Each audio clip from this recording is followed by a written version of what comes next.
Yeah, I wanted to talk about your relationship with Milos Forman, because you worked like dating back to 1979 with Hair, then The People Yeah, versus Larry Flint, and then Man yeah, on the Moon, of course. yeah.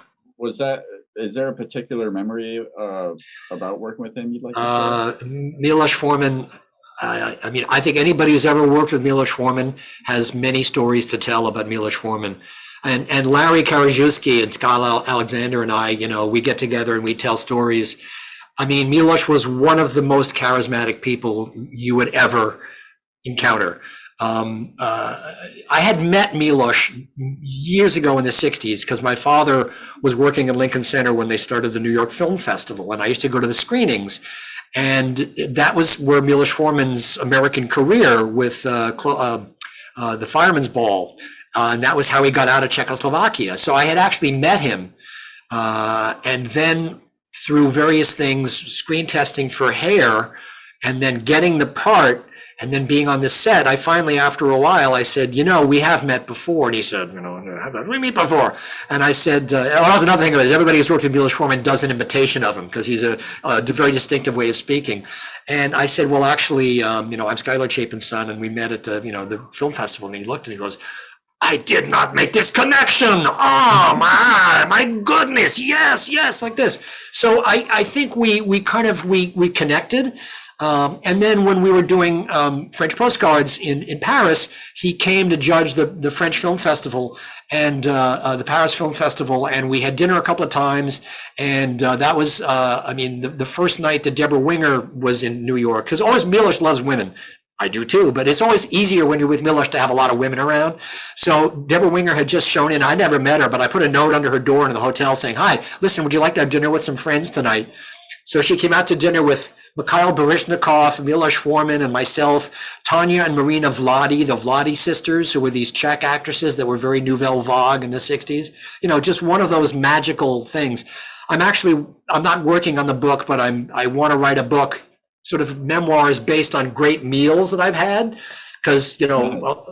I've written a lot about food for like food magazines and stuff. And that dinner is going to be one of the chapters because it's going to be the chapter about movies and about, just these magical things. And then again, when we were shooting Howard the Duck, when we were shooting that sequence on stage where Howard comes out with the little guitar and the band is rocking and stuff, I had dinner with Milos that night because Michael Chandler, who was the editor of Howard the Duck, edited a lot of Milos's movies. So I met him out in Berkeley that night, and he was like, "So what is this duck? What is going on with this duck?" Like this. And then with People versus Larry Flint, I got a call from the casting director, and they said, Milos is doing a new movie and he's got a role for you and he wants to talk to you. Are you good with that? And I said, fuck yeah, of course I'm good with that. So they sent me the script, and then I had a meeting in Milos's apartment, which was like way top in Hampshire House with this gorgeous view of Central Park. And that was before there were a lot of tall buildings with gorgeous views of Central Park. And so basically we just sort of chatted for 45 minutes, and we talked about Joseph Conrad.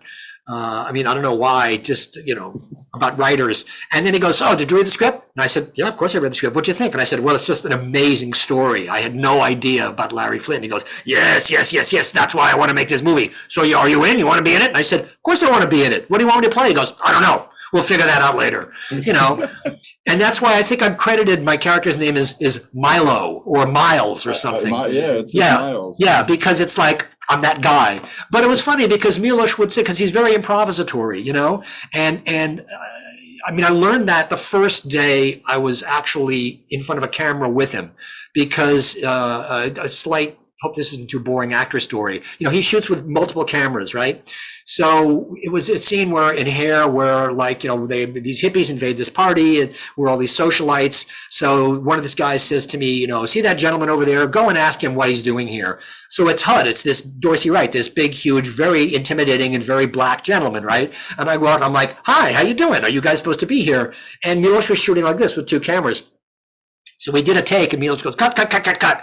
And he walks over to me and he puts his arm around me. He starts walking me away. And I thought, oh, fuck, here we go. I'm in for it. He goes, you're making faces and you're doing all this stuff. And I don't get it. It's very simple. You just like walk in, talk, look him in the eye, say what you're going to say, and walk away. Very, very simple.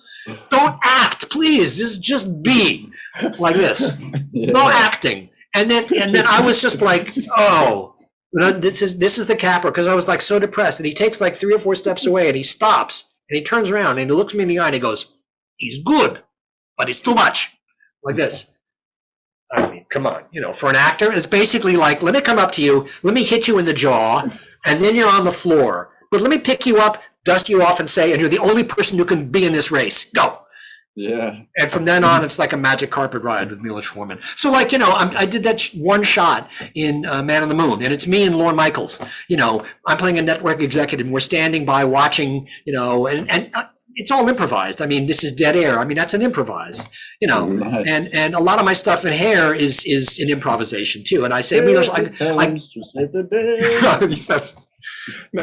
watched that on TV. I mean, I was at home watching that. No, but so Lorne Michaels, I'm playing with Lorne Michaels, and Lorne Michaels says to Milos Forman, well, what do you want me to do? And he goes, I don't know, ask Miles. So Lorne Michaels turns to me and he goes, well, what are we supposed to do? And I said, well, I don't know. I mean, this is what we're doing, and this is the scene. So, we'll just watch, and you'll keep the cameras rolling. And if you feel like saying anything, I mean, I got a couple of things I might lay on you, and you can react. Just watch me, Lauren. I'll teach you a thing or two about comedy. You do it one night. I do it all the time. I'll teach you about comedy. Exactly. Now,